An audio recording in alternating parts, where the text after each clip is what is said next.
Okay बेटा, इससे पहले हमने लेक्चर नंबर 3 के पार्ट ए में हमने acid, concepts of acid, order of acidity of organic acid, mean जो हमारे कोर्स से रिलेटेड है, अल्कोहल, फिनोल, ईथर वाले चैप्टर और कार्बोक्सिलिक एसिड चैप्टर में से इनका ऑर्डर हमने डिस्कस कर लिया, उनका reason of order of acidity discuss कर लिया, उनके लिए वैल्यूज़ हमने सीख लिए, और फिर ऑर्गेनिक एसिड को हमने रिलेट किया इन ऑर्गेनिक एसिड के साथ कि इन ऑर्गेनिक एसिड से क्या होंगे स्ट्रेंथ के लिहाज से, तो वो स्ट्रांग एसिड होंगे because of weak conjugate base.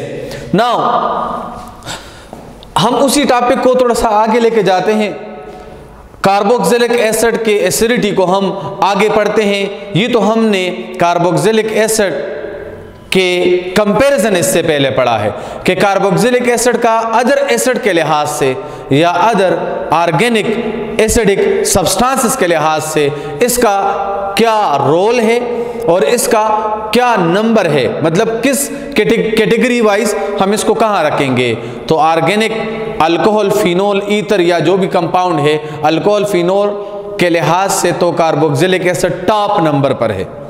लेकिन अगर हम इसके बाद आए, हमारे बुक के पेज नंबर 292 के ऊपर एक पैराग्राफ है जिसको अक्सर लोग वैल्यू नहीं देते, क्योंकि वो बच्चे कार्बोक्सिलिक एसिड के एसिडिटी पढ़ने के बाद वो पैराग्राफ इग्नोर करते हैं और वही इंटर टेस्ट में फिर आते हैं। तो उसको अब हम डिस्कस करते हैं, जिसके लिए मैंने आपको एक हेडिंग दिया है रिलेटिव एसिडिटी। मतलब क्या है इसका कि हम कार्बोक्सिलिक एसिड फंक्शनल ग्रुप यही होगा। अब इसको हम आपस में रिलेट कर दें कि हमारे पास अगर फार्मिक एसिड है, कोई इसके साथ अल्काइल ग्रुप अटैच है, अल्काइल ग्रुप का साइज बड़ा है, या अगर वो बढ़ता जाएगा तो एसिडिटी के ऊपर क्या असर होगा। फंक्शनल ग्रुप सेम होगा, लेकिन अदर ग्रुप के चेंज होने से इनके एसिडिटी के ऊपर क्या असर पड़ेगा।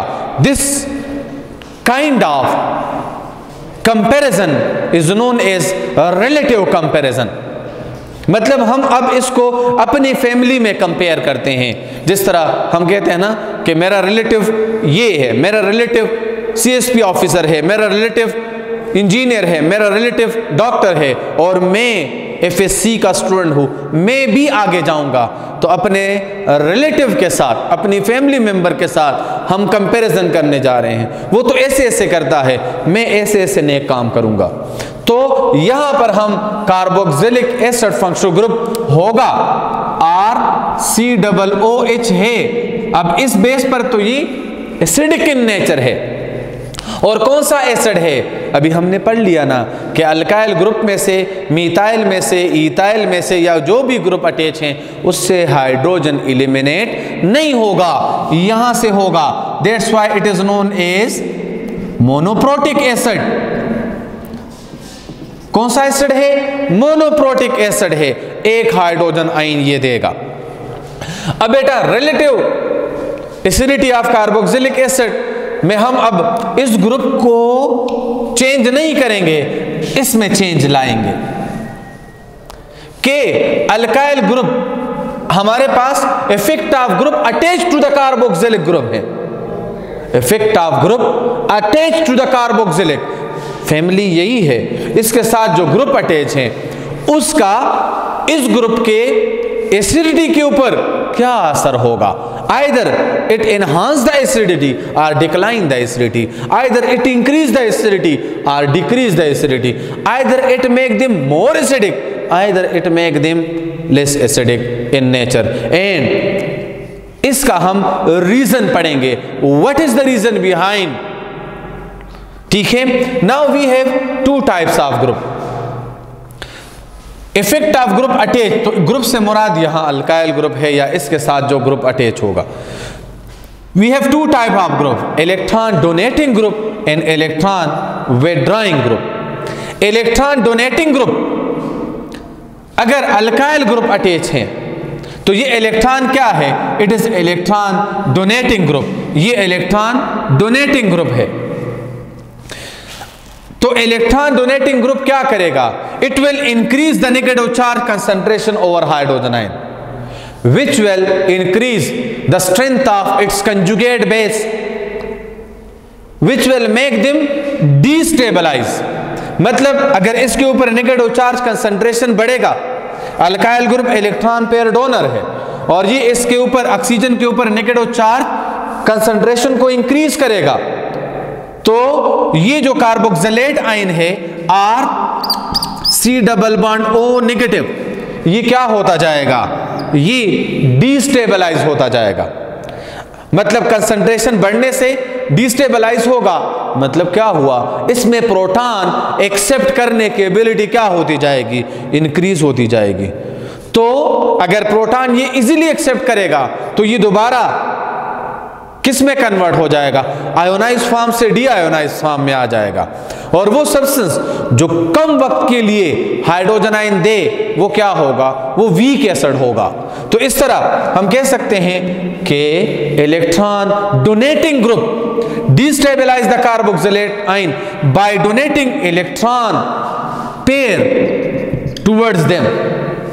दैट्स व्हाई इनका जो रिवर्सिबल रिएक्शन है, मतलब अगर ये कंपाउंड आयोनाइज हो गया तो इनका रिवर्सिबल रिएक्शन क्या होगा, इसका रिवर्सिबल रिएक्शन फास्ट होगा। अगर ये रिवर्सिबल रिएक्शन फास्ट है तो ये सब्सटेंस कम टाइम के लिए हाइड्रोजन आयन देगा, क्योंकि नेगेटिव चार्ज कंसंट्रेशन इसके ऊपर ज्यादा होगा। अगर इसके साथ, इस ग्रुप के साथ कोई अल्काइल ग्रुप अटैच है, लेकिन उसके साथ ऐसा ग्रुप अटैच है जो क्या करें, इलेक्ट्रॉन विड्रॉ करें।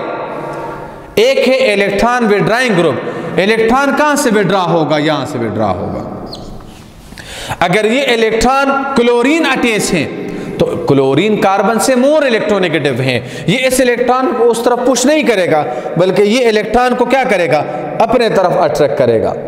अगर ये इलेक्ट्रॉन को अपने तरफ अट्रैक्ट कर रहा है तो इसका जो नेगेटिव चार्ज है वो क्या होता जाएगा, वो कम होता जाएगा। कम होता जाएगा तो इसका मतलब क्या है, वो स्टेबलाइज होता जाएगा।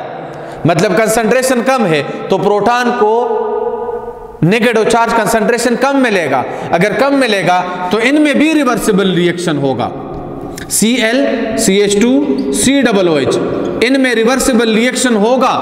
मगर बेटा अगर आप देख लें तो ये रिवर्सिबल रिएक्शन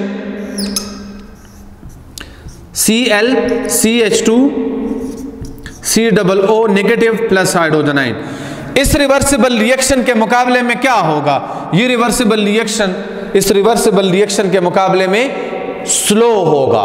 मतलब क्यों स्लो होगा, क्योंकि यहां नेगेटिव चार्ज कंसंट्रेशन बढ़ रही है, तो स्ट्रेंथ ऑफ कंजुगेट बेस में क्या आएगा, इंक्रीज।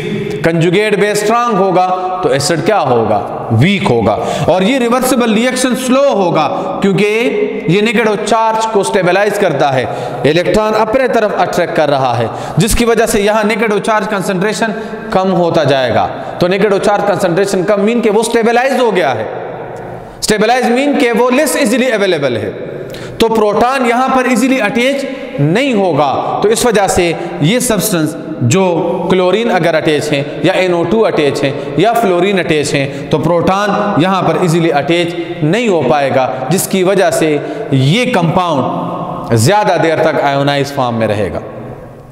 तो अगर यहां पर मतलब हम क्लोरीन एसिटिक एसिड को कंपेयर कर रहे हैं, कंपाउंड का नाम क्या है, क्लोरो एसिटिक एसिड, तो ये इससे वीक है। लेकिन अगर क्लोरो एसिटिक एसिड को कंपेयर कर लें डाइक्लोरो एसिटिक एसिड के साथ, तो फिर इसका मतलब क्या हुआ, अगर इलेक्ट्रॉन विड्रॉइंग ग्रुप इंक्रीज हो रहे हैं तो एसिडिटी में क्या आएगा, एक्सेलेंट, एसिडिटी में इंक्रीज आएगा।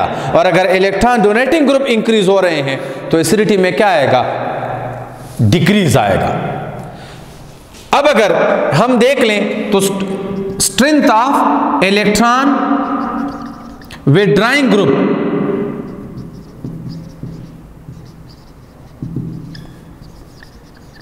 तो वो क्या होगा, फ्लोरीन स्ट्रांग है क्लोरीन से, क्लोरीन स्ट्रांग है ब्रोमीन से, ब्रोमीन स्ट्रांग है आयोडीन से। इसका मतलब क्या हुआ कि फ्लोरो एसिटिक एसिड स्ट्रांग एसिड होगा क्लोरो एसिटिक एसिड से, ये स्ट्रांग एसिड होगा ब्रोमो एसिटिक एसिड से, और ये स्ट्रांग एसिड होगा आयोडो एसिटिक एसिड से। क्यों? क्योंकि फ्लोरीन मोर इलेक्ट्रोनेगेटिव है क्लोरीन से, क्लोरीन मोर इलेक्ट्रोनेगेटिव है ब्रोमीन से, ब्रोमीन मोर इलेक्ट्रोनेगेटिव है आयोडीन से। तो अगर इलेक्ट्रॉन विड्रॉइंग ग्रुप अटैच है और एक अल्काइल ग्रुप है तो डेफिनेटली इलेक्ट्रॉन विड्रॉइंग ग्रुप वाला स्ट्रांग एसिड होगा। अब विड्रॉइंग ग्रुप जितना स्ट्रांग होगा उतनी ही एसिडिटी क्या होगी? ज्यादा होगी। अगर number of electron withdrawing group ज्यादा है तो फिर भी एसिडिटी में क्या आएगा? इंक्रीज आएगा। इसका मतलब क्या हुआ? इसका मतलब ये हुआ कि जब इलेक्ट्रॉन विड्रॉइंग ग्रुप अगर कार्बोक्सिलेट ग्रुप के साथ अटैच हैं तो वो एसिड क्या होगा? स्ट्रांग होगा as compare to electron donating group. तो ये देखिए बेटा, एसिटिक एसिड ही है लेकिन कार्बोक्सिलिक ग्रुप दोनों में मौजूद हैं, मगर एक में डोनेटिंग ग्रुप है, एक में विड्रॉइंग ग्रुप है। डोनेटिंग ग्रुप एसिडिटी को डिक्रीज करेगा, विड्रॉइंग ग्रुप एसिडिटी को इंक्रीज करेगा। डोनेटिंग ग्रुप एसिडिटी को डिक्रीज क्यों करेगा? क्योंकि ये नेगेटिव चार्ज को डिस्टेबलाइज करता है, कंसंट्रेशन को बढ़ा देता है नेगेटिव चार्ज के। कंजुगेट बेस स्ट्रांग हो जाएगा, कंजुगेट बेस स्ट्रांग हुआ तो एसिडिटी कम होगी। और withdrawing group negative charge concentration को कम करता है, अगर ये कम होगा तो नेगेटिव चार्ज स्टेबलाइज होगा, नेगेटिव चार्ज स्टेबलाइज होगा तो कंजुगेट बेस वीक हो जाएगा, कंजुगेट बेस वीक तो एसिडिटी स्ट्रांग। क्योंकि हमने फर्स्ट ईयर में रिलेशन पढ़ा था Ka is inversely proportional to Kb। अगर एसिड स्ट्रांग है तो उसका कंजुगेट बेस वीक होगा, और अगर एसिड वीक है तो उसका कंजुगेट बेस स्ट्रांग होगा। ये रिलेशन याद रखना है। अब मैंने एक चार्ट बनाया है जो आप लोगों ने याद रखना है। हमें फर्स्ट ईयर में ये भी पढ़ा है कि pKa is inverse is equal to the negative log of Ka। इसका मतलब क्या है? इसका मतलब ये है कि Ka वैल्यू अगर ज्यादा है तो pKa वैल्यू कम होगी। इसका मतलब ये है कि स्ट्रांग एसिड की Ka value, Ka mean acid ionization constant, तो अगर Ka वैल्यू ज्यादा है तो एसिड स्ट्रांग होगा, तो स्ट्रांग एसिड की pKa वैल्यू क्या होगी? कम। तो हमारे बुक में pKa वैल्यू दी गई है। तो आप देख लें, ये हमारे पास कंपाउंड है क्लोरो ट्राइक्लोरो एसिटिक एसिड, या इसका नाम क्या है? Trichloro ethanoic acid. Trichloro ethanoic acid ये आपके बुक के पेज नंबर 292 के ऊपर है। Trichloro acetic acid 3 chlorine attach हैं, तो इलेक्ट्रॉन विड्रॉइंग कैपेबिलिटी में क्या आएगा? इंक्रीज आएगा। अगर वो इंक्रीज होगा तो नेगेटिव चार्ज स्टेबलाइज होगा, नेगेटिव चार्ज स्टेबलाइज होगा तो कंजुगेट बेस वीक हो जाएगा, कंजुगेट बेस वीक होगा तो एसिड स्ट्रांग, और उसकी pKa वैल्यू क्या हो जाएगी? कम। क्योंकि Ka वैल्यू ज्यादा तो pKa वैल्यू कम। तो chloro acetic acid strong acid है, pKa वैल्यू ये है। Dichloro acid, trichloro acetic acid strong acid है एज कंपेयर टू डाइक्लोरो। अब एसिडिटी कम हो गई है। क्यों कम हुई है? क्योंकि एक 3 क्लोरीन इलेक्ट्रॉन विड्रॉ कर रहे हैं और 2 क्लोरीन विड्रॉ कर रहे हैं, तो 3 क्लोरीन ज्यादा विड्रॉ करेंगे, तो 3 क्लोरीन नेगेटिव चार्ज को ज्यादा स्टेबलाइज करेंगे, वो कंजुगेट बेस को वीक कर देंगे एज कंपेयर टू 2 क्लोरीन। तो डाइक्लोरो एसिटिक एसिड की pKa वैल्यू बढ़ गई, मतलब एसिडिटी कम हो गई। क्लोरो एसिटिक एसिड उनकी pKa वैल्यू मजीद बढ़ गई है तो एसिडिटी और कम हो गई है। फार्मिक एसिड की pKa वैल्यू बढ़ गई है, pKa वैल्यू ज्यादा तो एसिडिटी कम। इस तरह एसिडिक एसिड की pKa वैल्यू मजीद इंक्रीज हो गई तो एसिडिटी इसकी और भी कम हो जाएगी। और प्रोपियोनिक एसिड या प्रोपेनोइक एसिड की pKa वैल्यू इंक्रीज हो गई तो एसिडिटी इसकी क्या हो गई? डिक्रीज। मतलब क्या हुआ कि अगर इलेक्ट्रॉन डोनेटिंग ग्रुप बढ़ रहे हैं तो एसिडिटी क्या होती जाएगी? डिक्रीज होती जाएगी। और अगर इलेक्ट्रॉन विड्रॉइंग ग्रुप बढ़ रहे हैं तो एसिडिटी क्या होगी? इंक्रीज होती जाएगी। इससे इन वैल्यू से हम क्लियरली बता सकते हैं कि इनमें से कौन सा स्ट्रांग एसिड है। बाज़ औक़ात बोर्ड के पेपर में इसका ऑर्डर आता है, तो ऑर्डर क्या होगा, ऑर्डर इसका हम यूँ लिखेंगे कि trichloro acetic acid stronger then dichloro, dichloro stronger then chloroacetic acid, it is stronger than formic acid is stronger than ethanoic acid या acetic acid, and acetic acid is stronger than propionic acid या propanoic acid। Strength के लिहाज से भी देखें 1, ये 2, ये 3, ये 4, 5, 6। अल्काइल ग्रुप जितने बढ़ रहे हैं, इलेक्ट्रॉन डोनेटिंग ग्रुप की मिकदार जब इंक्रीज हो रहा है तो एसिडिटी कम हो रही है, और इलेक्ट्रॉन विड्राइंग ग्रुप की तादाद बढ़ रही है तो एसिडिटी में क्या आ रहा है, इंक्रीज आ रहा है। In simple word we can say that electron donating group decrease the acidity of carboxylic acid while electron withdrawing group increase the acidity of carboxylic acid. Thank you. Next lecture में हम physical properties of carboxylic acid पढ़ेंगे।